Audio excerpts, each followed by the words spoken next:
game got me trained, they call me the hustle man. Hustle man. Game got me trained, they call me the hustle man. The game got me trained, they call me the hustle man. Got me trained, they call me the hustle man. Game got me trained, they call me the hustle man. The game got me trained, they call me the hustle man. They call me the hustle man. They call me the hustle man. Game got me trained, I'm the hustle man. Game got me trained. Game got me trained, I'm the hustle man. Game got me trained, they call me the hustle man. I'm a young Joe, cause I got rubber band banks. The hustle man show gon' make you knuckleheads think. Y'all niggas quit, but hustle man can't. Y'all niggas broke, but hustle man ain't. Cause I'm a go-getter, go-getter. Game got me trained, they call me the hustle man. We are here today with XILLA Valentine. The Almighty. If you don't know him, he is one of the funniest, charismatic bloggers in the game, next to myself. Absolutely, absolutely. So you in Atlanta, man? How you enjoying? I know you was at the premiere last night. Yeah. You know, What Men Want. Great movie. Check it out in theaters February 8th. Do you ever, which I doubt it, but I'm gonna ask you anyway, do you ever get tired of watching movies? No, I never get tired of watching movies. There's sometimes when watching movies it feels like work, which is when you know it's not a bad movie, but I never get tired of watching movies. I can watch movies all day. Okay. Now, there's been a lot of African-American movies coming out lately. Do you have any favorites? Favorite African-American movies? We're going to start there first. That came out lately? Yeah. I mean, I like Bill Street. I like What Men Want. It was really good. Those are probably two of the movies that I really, really, truthfully enjoy a whole lot.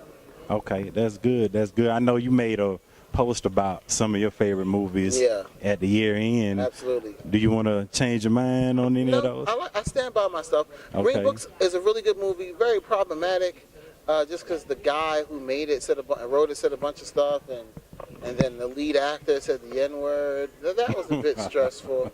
But overall, Green Book is still a really good film.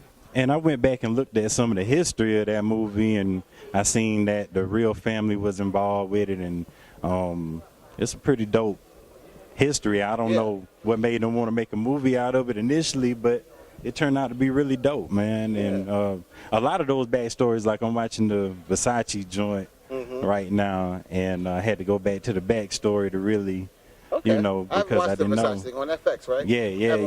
Yeah, it's pretty good. So, you originally from New York, right? Jersey. Yep. Jersey, same thing, almost. Almost same thing, yes, Jersey. Almost. Now, you've been all around the world. What would you say is different about in the entertainment business from city to city? Like when you're in New York, when you're in Miami, Atlanta, LA, wherever, is it like a different vibe? I really focus on my vibe. I mean, vibes in cities are definitely different. I'm not gonna sit here and act like they're not, but my main focus is my vibe, and I think that's how I'm able to blend in anywhere I go. I think since I focus on my vibe, I'm able to move a certain way rather than me trying to fit into the city or know the vibe of the city. Right. I feel like as long as my vibe good, I can go anywhere. Right. Because I'm not going to, what up, nigga? I'm not going on that vibe. I'm just going on, hey, I got a good vibe. And be as least threatening as possible. Right. Now, it's been a talk with us Atlanta media people that with the culture being so flooded in Atlanta for its entertainment, and they shooting most of the movies here now, but for its media, they still look to New York or LA for outstanding media. What do you think Atlanta media needs to do to get entertainment to focus on Atlanta media some? I started in Atlanta. So I used to live in Atlanta when I started BLOGZILLA.com. I lived in Atlanta. So I don't know. I think people are paying attention to Atlanta media. The Sister Circle, I don't know if Sandra Rose is still a thing. Right. There's a lot of big blogs and outlets out here in Atlanta. I think Atlanta stands out because they do have their own niche. Yeah. Like you can just be Atlanta media and be successful and have a successful career in journalism. Right. and I don't know if that's the case anywhere else. Right. Maybe New York, but I don't think you can't be a New York journalist and make a living. You know what I mean? True. But you could be an Atlanta journalist and make a living. Right, right. And I think that's the beauty of it. There's nothing wrong with being regional. Right. There are a bunch of journalists who travel with me all the time who are just regional journalists. Right. So I don't think there's anything wrong with being regional. Right. Now, how did you get your start? This probably should have been one of my first questions, but how did you get in the game? Is this something you always wanted to do, or you just kind of steered in this path? How did I get in the game? How did I start blogging? Blogging. Like, what made you want to blog? I just was mad at my baby mother one day, and I wrote a blog about her. This is how I cheated on you. And someone read it, and from there on, it went, you know, it just kept going. I was like, oh, this is an amazing feeling. And I did it again and again and again, and I've been doing it ever since. So you dead serious? I'm dead serious. Yeah, my baby mother got on my nerves one day, and I wrote a rap about her, and I called it a poem, and somebody read it, and I was like, oh, that's dope. And then I did it again. That girl still read my blog to this day. Wow, that's amazing right there, man. Now, I always see you do tons of interviews. Everybody seem to like you. Have you ever bumped into somebody that wasn't so friendly in the game? 'Cause from what I see, it looks like you can always bring joy to the situation. Well, I feel like no one dislikes you off the rip. Like, when you meet someone, it's generally positive energy. Like I said, I focus on my energy. As long as my energy is good, I'm good. And that's basically it. My kids keep my energy good. I don't think anyone has disliked me. Have I had some difficult interviews? Yes. But disliked me? No, I'm good. That's good, man. Now, with me doing this and going to different events and red carpets and all that, there's not too many of us brothers doing media. Do you, from what I see, you know, compared to the females, do you think it's something that a lot of males don't really know it's an avenue, or are they not interested, or is it just doors don't open as easily? I don't know. I have never really thought about that question. Or ever even paid it. I don't pay attention. No disrespect, but I don't really pay attention to other people like that. But I guess now that you're saying it, there are a lot more women than men. But this is a very, very female-orientated industry. Women want to get dressed up. Women want to go on red carpets. Women want to do that. There's a couple men who do it. Even a lot of men who do it. And it's not like a masculine or a feminine job. But I just think women are more drawn to that.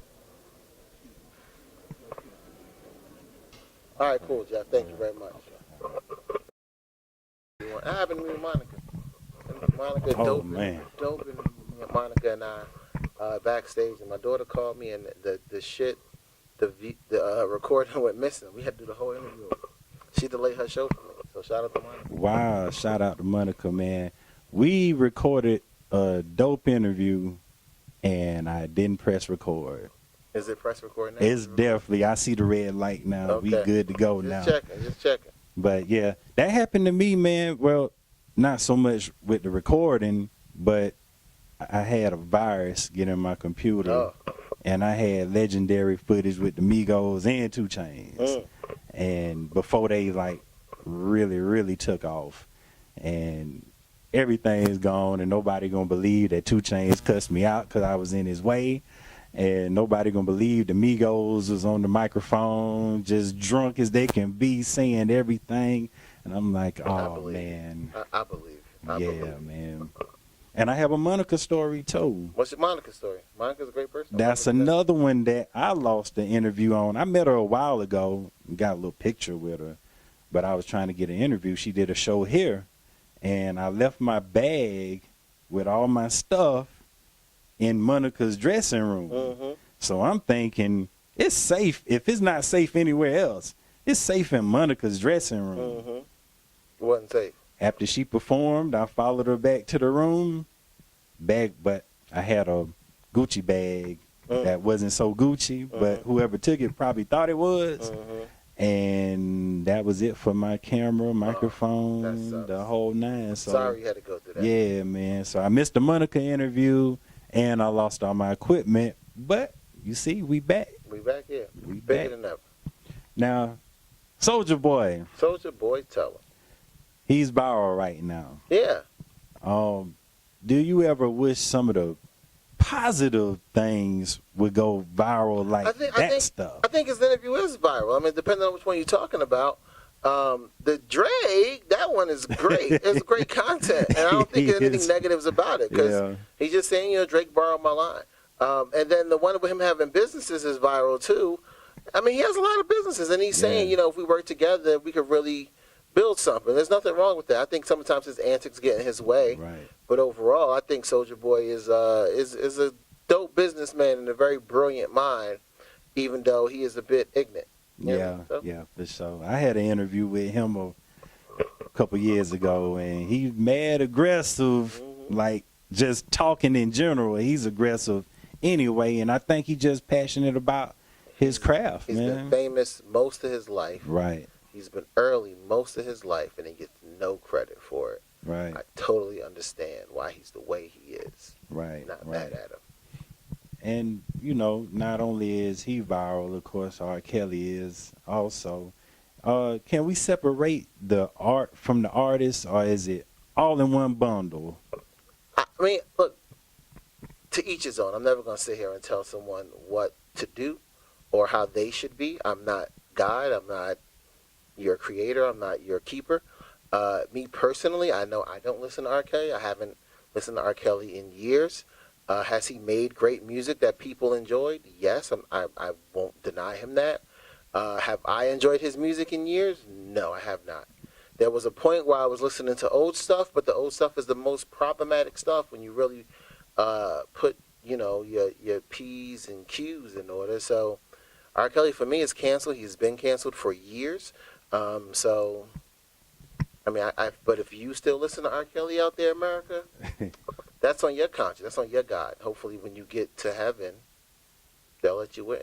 Like, you know, I saw back in 2018, you were still listening to R. Kelly. That is past the statute of R. Kelly limitations. You got to burn in hell. Like, I don't know. I'm just saying. Yeah. Maybe that might happen.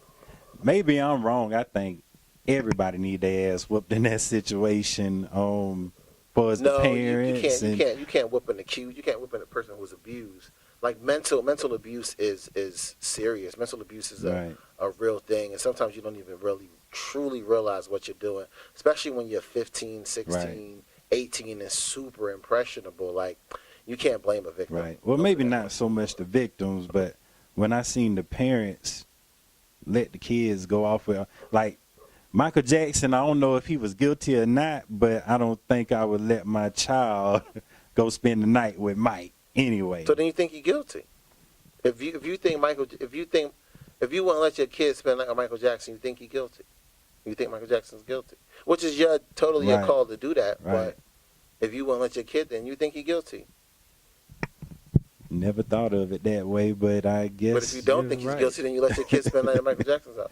I don't know if I would feel comfortable at this moment letting my child go to any grown person's house. I don't feel comfortable letting my child go to anyone's house, period. So. Right. Yeah, it's a brand new day now. People doing anything. Mm-hmm. Yeah. So, you know, I think we talked about, you know, my Charlemagne interview, and, you know, that was one of those interviews that was close to me because I'm a fan of Charlemagne. Have you done any interviews that you're really close to? I really liked my interview with George Clooney. I thought the George Clooney interview it felt special. It felt big. My interview with Matt Damon was great. And one of my favorite interviews, though, is actually Bobby Shmurda. Bobby Shmurda, when I interviewed Bobby, he was he was the hottest artist in the world, and it was my most popular interview, over 8 million views. And I just think Bobby was such a talent. And although I interviewed Oprah, Denzel, Will Smith, Bobby's interview was very special. That's dope. And that kind of like me, you know, I had some high profile interviews also, but Tish Hyman and Bun B are two of my favorite interviews. Bun B's a legend. Yeah. Bun B's a legend, so shout out to Bun B. Yeah. I love to sit down and talk to him. Yeah. Bun is cool, man. Bun is cool. Well, I think that's our time Awesome. for today, man. Thank you very much for taking Yes, time to sir. chat with me. I appreciate you, brother. I appreciate you, my brother. Yes. Yes, Thank sir. you for coming down here. Yes, From sir. Valdosta, Georgia. Valdosta, man. Got family up there. Yeah. Yeah, got family up there. Shout out to the Roundtrees. Yeah, I know the Roundtrees, man. I know that whole family. That's a pretty big family. I think that's my kin. It's big as hell.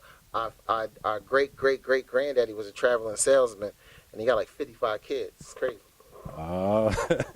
That's about what it is too. Yeah, I know. That's about what it is. Probably got their own road.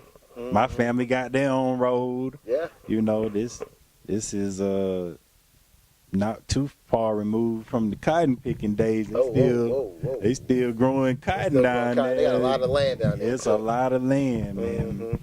I don't know if any of us is picking the cotton, but we still got the cotton fields. That's when you know you in South Georgia. That's when you know you in South For Georgia. sure. It's real. For sure, man. And football, we got that. Yes. And pecans. Pecan. That's Yeah. what I know. Pecan. Yeah, we got that in love bugs a little bit. Thank you very much. All right, Appreciate man. you. Yes, sir.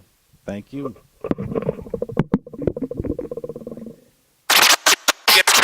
Game got me trained, they call me the hustle man. Hustle man.